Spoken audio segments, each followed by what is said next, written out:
അപ്പോൾ ശരിയപ്പോൾ നമസ്കാരം. Prakash Thara creations presents P D A channel അവതരിപ്പിക്കുന്ന എൻ്റെ കല എന്ന പ്രോഗ്രാമിൻ്റെ മറ്റൊരു എപ്പിസോഡിലേക്ക് ഏവർക്കും സ്വാഗതം. ഞാനിപ്പോൾ നിൽക്കുന്നത് നമ്മുടെ തിരുവനന്തപുരം ജില്ലയിലെ ആര്യനാട് എന്ന സ്ഥലത്താണ്. ഇവിടെ ഒരു കലാകാരിയുണ്ട്, പേര് സിന്ധു ആര്യനാട്. അവർ ഒരു കവിതാ രചയിതാവാണ്, ഗാനരചയിതാവാണ്, ഇതുകൂടാതെ കലാകായിക സാംസ്കാരിക പ്രവർത്തക കൂടിയാണ്. പി ഡി എ ചാനലിലെ എൻ്റെ കല എന്ന ഈ പ്രോഗ്രാമിലെ ഈ എപ്പിസോഡിൽ സിന്ധു ആര്യനാട് അവരുടെ കലയും മറ്റു വിശേഷങ്ങളുമാണ് ഇന്ന് ഞാൻ നിങ്ങളുടെ മുന്നിൽ എത്തിക്കുന്നത്. അവർ നമുക്കൊരു ലൊക്കേഷൻ ഇട്ട് തന്നിട്ടുണ്ടായിരുന്നു. അപ്പോൾ ആ ലൊക്കേഷൻ കണ്ടാണ് ഞങ്ങൾ ഇവിടെ എത്തിയത്. അങ്ങനെ ഒരു സംശയത്തിന് വേണ്ടിയാണ് ഞാൻ ഈ കാണുന്ന കടയിൽ ചോദിച്ചത്. അങ്ങനെ കുറച്ച് നടന്നു കഴിഞ്ഞാൽ ഒരു ലെഫ്റ്റ് കട്ടിങ് ഉണ്ടെന്ന് പറഞ്ഞു. അങ്ങോട്ട് പോയി കഴിഞ്ഞാൽ അവരെ വീടാണെന്ന് പറഞ്ഞിട്ടുണ്ടായിരുന്നു.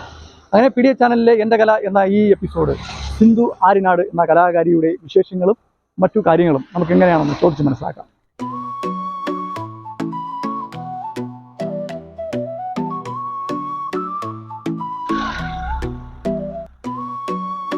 അങ്ങനെ അവിടെ നിന്ന് ഞാൻ ലെഫ്റ്റ് കട്ട് ചെയ്ത് വന്നു. ഇതുവഴി കുറച്ച് നടന്നു കഴിഞ്ഞാൽ ഒരു വീട് കാണുമെന്ന് പറഞ്ഞിട്ടുണ്ട്. വേറെ വീടുകളില്ല. അങ്ങനെ ഒരു വീട് ഞാനവിടെ കാണുന്നുണ്ട്. ആ വീട് തന്നെയാണ്.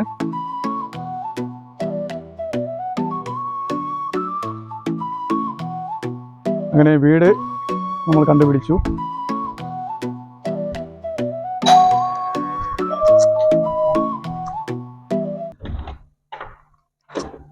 നമസ്കാരം. നമസ്കാരം. എന്തൊക്കെ വിഷയം? സുഖമാണല്ലേ? സുഖമായിരിക്കുന്നു. അപ്പോൾ ഇതാണ് ഞാൻ പറഞ്ഞ സിന്ധു ആര്യനാട് എന്ന കലാകാരി. ഒരു ടീച്ചറാണ്, കവിത രചയിതാവാണ്, ഗാനരചയിതാവാണ്, ഇതുകൂടാതെ കലാകായിക സാംസ്കാരിക പ്രവർത്തക കൂടിയാണ്. പുതിയ കവിതകൾ ഏതൊക്കെയാണ് എഴുതിയത്? ഞാൻ ഇടയ്ക്കൊക്കെ മൂഡ് വരുന്നതിനനുസരിച്ച് പുതിയ പുതിയ സബ്ജക്റ്റിലോട്ടൊക്കെ പ്രവേശിക്കുന്നുണ്ട്. കഥകളൊക്കെ എഴുതുന്നുണ്ട്? പണ്ട് എഴുതുമായിരുന്നു, പക്ഷേ പോകെ പോകെ കവിതകൾ എഴുതാനാണ് എനിക്ക് കൂടുതൽ ഇഷ്ടം തോന്നുന്നത്. കവിതയിലോട്ടാണ് കടന്നിരിക്കുന്നത്? അതെ അതെ, കവിതകളാണ് ഇപ്പൊ കൂടുതൽ എഴുതുന്നത്. ഇപ്പൊ ഒരു പാതയോരം എന്നൊരു സബ്ജക്റ്റില് ഞാനൊരു കവിത ഓൾമോസ്റ്റ് അത് എഴുതി മുഴിപ്പിക്കാനുള്ളൊരു ശ്രമത്തിലാണ്. അതിന്റെ തയ്യാറെടുപ്പിലാണ്, അന്തിമഘട്ടത്തിലേക്ക്. അതെ അതെ അതെ, ഒരു അകത്തേക്ക് ഇരുന്ന് സംസാരിക്കും. വീടൊക്കെ നല്ല സൂപ്പറായിട്ടുണ്ട്. Thank you. നല്ലൊരു അന്തരീക്ഷം തോന്നുന്നുണ്ട്. പിന്നെ ഇതൊക്കെ ഇരിക്കുന്ന ബുക്കൊക്കെ? ബുക്ക് ഞാൻ പണ്ടുകാലം മുതൽ ധാരാളം വായിക്കുമായിരുന്നു. അപ്പൊ ഇഷ്ടപ്പെട്ട പുസ്തകങ്ങളൊക്കെ ഞാൻ അത് ശേഖരിച്ച് വെക്കുന്ന ഒരു ശീലം കൂടി ഉള്ള ഒരാളാണ്. കവിതകളൊക്കെ എങ്ങനെയാണ് കൂടുതലും പുറത്ത് ഇങ്ങനെ പ്രസിദ്ധീകരിക്കുന്നത്? എങ്ങനെയാണ് പ്രസിദ്ധീകരിക്കുന്നത്? ഞാൻ ഏറ്റവും കൂടുതൽ എഴുതുന്നത് സോഷ്യൽ മീഡിയ വഴിയാണ്. അങ്ങനെ സോഷ്യൽ മീഡിയയിലൊക്കെ എഴുതി അതൊന്ന് ശ്രദ്ധിക്കപ്പെട്ടു വന്നതിന് ശേഷം പുസ്തകങ്ങളിലോട്ടൊക്കെ എൻ്റെ കവിതകൾ ക്ഷണിച്ചു തുടങ്ങിയിട്ടുണ്ട്. അപ്പോൾ ഇപ്പൊ കവിതാ സമാഹാരങ്ങളൊക്കെ എൻ്റെ കവിതകളൊക്കെ ഉൾപ്പെടുത്തി തുടങ്ങിയിട്ടുണ്ട്. അതുപോലെ പിന്നെ മാഗസിൻസിലൊക്കെ ഒരുപാട് കേരളത്തിൽ അറിയപ്പെടുന്ന ധാരാളം ഓൺലൈൻ മാഗസിൻസിലും അല്ലാതെ തന്നെ പ്രസിദ്ധീകരിച്ച് അച്ചടിച്ചു വരുന്ന മാസികകളിലൊക്കെ ഞാൻ എഴുതുന്നുണ്ട്. അതെ. ടീച്ചർ മൊത്തത്തിൽ ഇപ്പോൾ എത്രത്തോളം കവിതകൾ എഴുതിയിട്ടുണ്ടാവും? എൻ്റെ ഓർമ്മ ശരിയാണെങ്കിൽ ഒരു 200ഓളം കവിതകൾ ഞാൻ എഴുതിയിട്ടുണ്ട്. 200ഓളം കവിതകൾ? അതെ. അപ്പോൾ അങ്ങനെ നോക്കുമ്പോൾ ഇത് എത്രാമത്തെ വയസ്സ് മുതലാണ് ടീച്ചർ ഇതിലോട്ട് വരാനുള്ള സാഹചര്യം? ഞാനൊരു 8ാം ക്ലാസ് മുതൽ ഞാൻ കവിതകൾ എഴുതി തുടങ്ങി. സ്കൂളിലൊക്കെ അത്യാവശ്യം ക്ലാസ്സിലൊക്കെ എഴുതുന്ന കവിതകൾ ഫ്രണ്ട്സുമായിട്ടൊക്കെ പങ്കുവെച്ച് ഞങ്ങൾ ഈ ഇന്റർവെൽ സമയത്തൊക്കെ എൻ്റെ വരികൾ ഫ്രണ്ട്സ് തന്നെ ക്ലാസ്സിലിരുന്ന് ചൊല്ലി, അങ്ങനെ ഒരു വല്ലാത്തൊരു പോസിറ്റീവ് അന്തരീക്ഷത്തിലാണ് ഞാൻ വളർന്നു വന്നത്. അപ്പോൾ ഇങ്ങനെ എഴുതാനുള്ള ഒരു സാഹചര്യം എന്താണ്? ആക്ച്വലി അത് പറയുമ്പോൾ എന്നെ കളിയാക്കരുത്. ചെറുപ്പകാലത്തില് ഞങ്ങൾ ഈ ക്ലാസ് അറ്റ്മോസ്ഫിയർ ഒക്കെ പാരഡി സോങ്ങുകളായിട്ട് എഴുതി ക്ലാസ്സിൽ തന്നെ ഞങ്ങളിരുന്ന് പാടി ആസ്വദിക്കുന്നൊരു ശീലം ഉണ്ടായിരുന്നു. അങ്ങനെയാണ് എനിക്ക് എഴുതാനുള്ള കഴിവുണ്ടെന്ന് ഞാൻ തിരിച്ചറിയുന്നത്. അങ്ങനെ പഠിക്കുന്ന സമയത്ത് തന്നെ പാരഡി സോങ്സ് ഒക്കെ എഴുതി ക്ലാസ്സിൽ ഇന്റർവെൽ ടൈമിലൊക്കെ ഞങ്ങളിരുന്ന് പാടി തുടങ്ങി.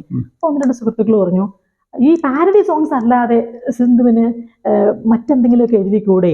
അങ്ങനെ ചോദിച്ച സമയത്തിലാണ് ഞാൻ ശരിക്കും കവിത പോലുള്ള ചെറിയ ചെറിയ ലിറിക്സിലോട്ടൊക്കെ പ്രവേശിച്ചു തുടങ്ങുന്നത്. ആദ്യമായിട്ട് ഞാൻ എഴുതിയ കവിത പൂജക്കെടുക്കാത്ത പൂക്കൾ എന്ന കവിതയാണ് ഞാൻ എഴുതിയത്. അപ്പൊ ആ കവിത എഴുതി എൻ്റെ ഫ്രണ്ട്സൊക്കെ ക്ലാസ്സിലൊക്കെ ഇരുന്ന് ചൊല്ലിയപ്പോഴേക്കും എനിക്ക് ഭയങ്കര ഒരു പോസിറ്റീവ് എനർജി കിട്ടി. അപ്പോൾ ഇത് എന്തുകൊണ്ടും നല്ലൊരു കാര്യമാണെന്ന് അങ്ങനെ എനിക്ക് തോന്നുകയും കൂടുതൽ എഴുതണം എന്നൊരു പ്രചോദനം എനിക്ക് കിട്ടുകയും ചെയ്തു. ആ കാര്യത്തിൽ എന്നെ ഏറ്റവും കൂടുതൽ പ്രോത്സാഹിപ്പിച്ചത് എൻ്റെ ബാല്യകാല സുഹൃത്തായിരുന്ന സ്വപ്നയായിരുന്നു. അവളിപ്പോൾ ജീവിച്ചിരിപ്പില്ല. ഒരു രോഗം അവൾക്കുണ്ടായിരുന്ന, സീരിയസ് ആയിട്ടുള്ള ഒരു അസുഖം അവളെ എന്താ പറയുക മരണത്തിലോട്ട് കൊണ്ടുപോയി. എന്നെ ഏറ്റവും കൂടുതൽ എഴുതാനായിട്ട് എനിക്ക് പ്രചോദനം തന്നത് ആ കുട്ടിയായിരുന്നു. അതായത് സുഹൃത്ത്. അതെ അതെ. പിന്നെ അവിടെ നിന്ന് ഇങ്ങോട്ട് എഴുത്തിന്റെ ഒരു ലൈൻ തന്നെ ആയിരുന്നു അല്ലേ? അതെ അതെ തീർച്ചയായിട്ടും. അങ്ങനെ ഇപ്പോ ഇന്ന് ഇതുവരെ എത്ര 200ഓളം കവിത വരെ എഴുതിയിട്ടുണ്ട്. അതെ. ഇതിൽ ഏതൊക്കെ കവിത പുറത്തിറങ്ങിയിട്ടുണ്ട്? ഞാൻ ഈണമൊക്കെ കൊടുത്ത് പുറത്ത് ആരെങ്കിലും പാടി? ഞാൻ എഴുതിയ ധാരാളം കവിതകൾ, എനിക്ക് തോന്നുന്നു ഒട്ടുമിക്ക കവിതകളും പ്രസിദ്ധീകരിച്ചു കഴിഞ്ഞു. ഓൺലൈൻ മാഗസിൻസിലൂടെയും സോഷ്യൽ മീഡിയയിലൂടെയൊക്കെ ഓൾറെഡി അത് പ്രസിദ്ധീകരിച്ചു കഴിഞ്ഞു. പിന്നെ ഒരു 8-10 പാട്ടുകൾ പിന്നെ ഈ ആൽബമായിട്ട് വന്നിട്ടുണ്ട്. ഗസലുകൾ 3-4 ഗസലുകൾ ട്യൂൺ ചെയ്ത് എൻ്റെ സുഹൃത്തുക്കൾ പല വേദികളിൽ പാടി വരുന്നുണ്ട്. അങ്ങനെ മൊത്തത്തിൽ എൻ്റെ സൗഹൃദ വലയത്തിൽ നിന്ന് വളരെ നല്ലൊരു സപ്പോർട്ടാണ് എനിക്ക് കിട്ടിക്കൊണ്ടിരിക്കുന്നത്. ശരിക്കും ഫ്രണ്ട്സിൻ്റെ ഒക്കെ സപ്പോർട്ട് തന്നെയാണ് എൻ്റെ ഈ കലാപരമായിട്ടുള്ള ജീവിതത്തിൽ ഏറ്റവും വലിയൊരു പോസിറ്റീവ് എനർജി ആയിട്ട് ഞാൻ കാണുന്നത്. അതെ. ടീച്ചർ അങ്ങനെ ഇപ്പോൾ 200 കവിത ടീച്ചർ എഴുതിയിട്ടുണ്ട്. ഇതിൽ ടീച്ചറിന് ഇഷ്ടപ്പെട്ട ഏത് കവിതയാണ്? എനിക്ക് ഇഷ്ടപ്പെട്ടത് ഒരു 3 വർഷം മുമ്പ് ഞാൻ എഴുതിയ നഷ്ടവസന്തം എന്ന കവിതയാണ്. ഞാൻ എഴുതിയ കവിതകളിൽ എന്നെ ഏറ്റവും കൂടുതൽ ആകർഷിച്ച, എൻ്റെ ഹൃദയത്തെ സ്പർശിച്ച ഒരു കവിത. അതായത് 8ാം ക്ലാസ് മുതലേ എഴുതാൻ തുടങ്ങിയിട്ട് ഇപ്പൊ ഒരു 3 വർഷം ബാക്ക് എഴുതിയ കവിതയാണ് ജീവിതത്തിലെ ഏറ്റവും നല്ല കവിത എന്ന് പറയുന്നത്. അപ്പൊ ഏതായാലും അത് നമുക്ക് എങ്ങനെയാണെന്ന്, ആ കവിത എങ്ങനെയാണെന്ന് നമുക്കൊന്ന് കേൾക്കാം. അപ്പോൾ ഈ കവിത ഇപ്പോൾ ടീച്ചർ എഴുതിയ കവിത പ്രേക്ഷകർക്ക് വേണ്ടി ഒന്ന് ചൊല്ലാൻ പറ്റും?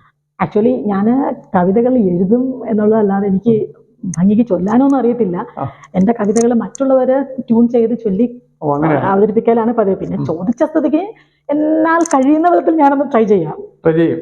അപ്പോൾ ഏതായാലും നമുക്ക് ടീച്ചർ എഴുതിയിട്ടുള്ള, അതായത് 200 കവിതയോളം ടീച്ചർ എഴുതി. അതിൽ ഈ 3 വർഷം മുന്നേ എഴുതിയ ഒരു കവിതയാണ് ടീച്ചറിന് ഏറ്റവും മനസ്സിൽ ആഴത്തിൽ തട്ടിയ കവിത എന്ന് പറയുന്നുണ്ട്. ആ കവിത എന്താണെന്ന്?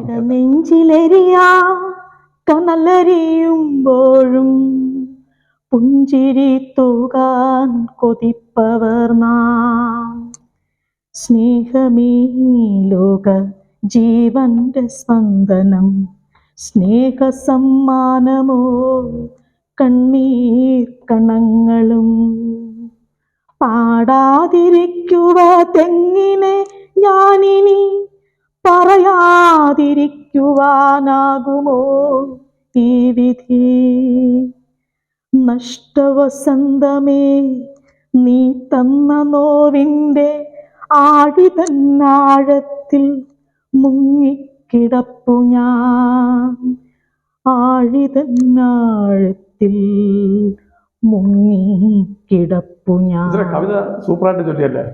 ചൊല്ലാൻ പറ്റൂല, ബുദ്ധിമുട്ടാണെന്നൊക്കെ പറഞ്ഞു. അത് ആദ്യകാലങ്ങളിൽ എൻ്റെ കവിത എന്നേലും ഭംഗിയായിട്ട് മറ്റുള്ളവർ ചൊല്ലി കേട്ടപ്പോ എൻ്റെ കോൺഫിഡൻസ് പോയതാ. അങ്ങനെയാണ്, അതായത് എഴുതിയ കവിത മറ്റുള്ളവർ ചൊല്ലുമ്പോൾ അതാണ് ഏറെ കൂടുതൽ ഭംഗി എന്ന് വിചാരിച്ചിട്ട് സ്വയം ചൊല്ലാതിരിക്കുക. എനിക്കതില് അവരെ ചൊല്ലി കേൾക്കുമ്പോഴേ അയ്യോ ഭംഗിയായിട്ടുണ്ടല്ലോ എന്നുള്ളൊരു കോൺഫിഡൻസ് അവരുടെ ഇത് കേൾക്കുമ്പോൾ കൂടുതലായിട്ട് തോന്നും. ഞാൻ ചൊല്ലിയ ശരിയാകത്തില്ല, അങ്ങനെ ഒരു തോന്നൽ വന്നുപോയി. എന്നാൽ ആ തോന്നലെ തെറ്റാണെന്നാണ് എൻ്റെ അഭിപ്രായം. കാരണം കവിത നിങ്ങൾ ഇപ്പോൾ ടീച്ചർ ചൊല്ലിയ 4 പേര് കേട്ടിട്ടുണ്ടാവും. അപ്പോൾ എങ്ങനെയാണെന്ന് നിങ്ങളുടെ അഭിപ്രായം നിങ്ങൾ കമന്റിൽ അറിയിക്കണം. കാരണം ടീച്ചറെ ഇപ്പോൾ ഈ ചൊല്ലിയ വരികൾ കേട്ടപ്പോൾ കൊള്ളാം. കാരണം ടീച്ചർ ശ്രമിച്ചാൽ കവിത ചൊല്ലാനും ടീച്ചറെ കൊണ്ട് പറ്റും. ടീച്ചറെ ഈ കിട്ടിയിരിക്കുന്ന അംഗീകാരങ്ങളൊക്കെ എങ്ങനെയാണ്, എവിടെ നിന്നൊക്കെയാണ് ലഭിച്ചത്? എനിക്ക് ആദ്യമായി അംഗീകാരം ലഭിച്ചത് നെയ്യാറ്റിൻകര ലത്തീൻ രൂപതയിൽ നിന്നാണ്. ഈ ഇരിക്കുന്ന ഈ കുഞ്ഞു പ്രൈസ് വളരെ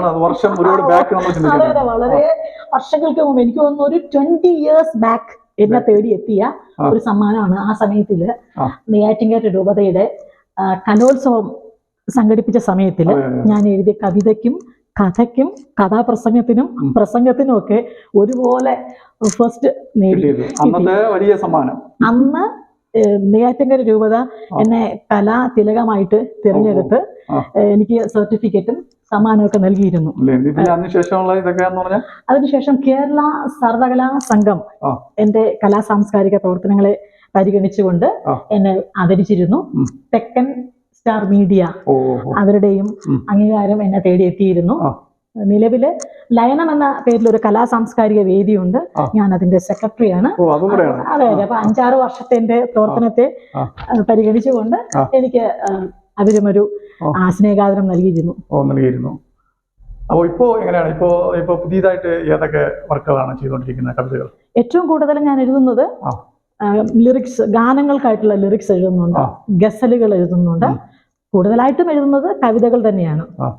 ഇപ്പോൾ ഈ കവിതയൊക്കെ എഴുതാൻ വേണ്ടിയിട്ട് നമുക്കൊരു എന്താ പറയാ, നല്ലൊരു അന്തരീക്ഷം, എന്താ പറയാ, ഒരു കഥയായാലും കവിതയായാലും എഴുതണമെങ്കിൽ നല്ലൊരു പ്രപഞ്ചത്തിന്റെ കൂടെ കുറച്ച് നമ്മുടെ മനസ്സിൽ ഇങ്ങനെ ലയിപ്പിച്ചാണ് നമ്മൾ എഴുതുന്നത്. അതെ, തീർച്ചയായിട്ടും. അപ്പോൾ അങ്ങനെ ഈ വീട്ടിൽ എവിടെയാണ് അങ്ങനെ ഒരു സ്ഥലം ടീച്ചർ കണ്ടെത്തിയിരിക്കുന്നത്?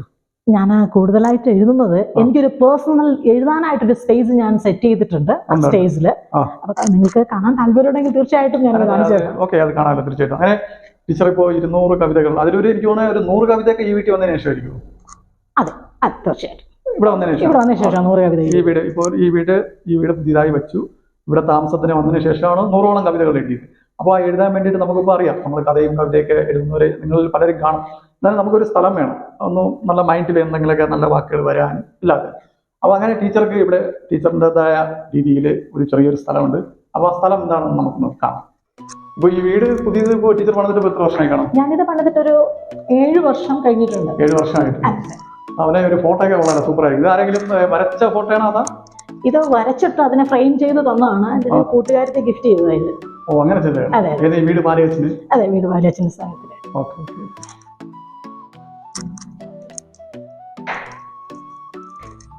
ഇവിടെ ചെറിയൊരു ഹാളാണ് അല്ലേ?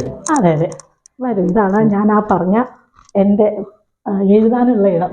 ഓ, ഇതാണല്ലേ സംഭവം. ഏതായാലും കൊള്ളാം ടീച്ചറെ, എല്ലാം ഭംഗിയായിട്ടുണ്ട്. കാരണം നമുക്ക് അറിയാം, ഈ ഒരു മേശ കാണുമ്പോൾ തന്നെ ആ ഒരു എഴുത്തിന്റെ ഇത് എൻ്റെ മനസ്സിലിങ്ങനെ ഓടി വരുന്നുണ്ട്.